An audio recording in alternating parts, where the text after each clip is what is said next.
Check check speaker check. कृपया ध्यान दें, बच्चे एवं बूढ़े व्यक्ति साउंड सिस्टम से दूर रहें। सभी अपने हाथ उठाएंगे और जोर जोर से बोलिए, हर हर महादेव, हर हर महादेव बोलते रहे।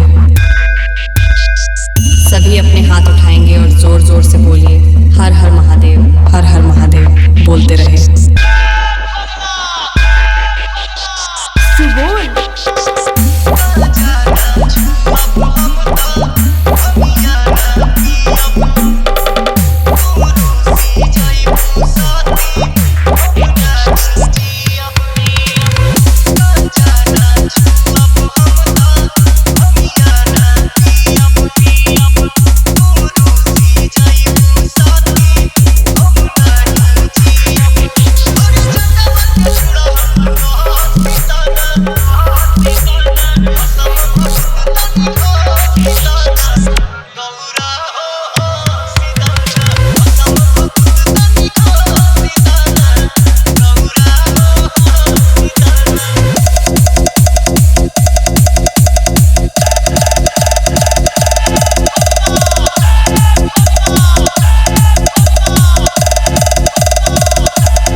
सुबोल कोलकाता।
सुबोल कोलकाता।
सुबोल कोलकाता।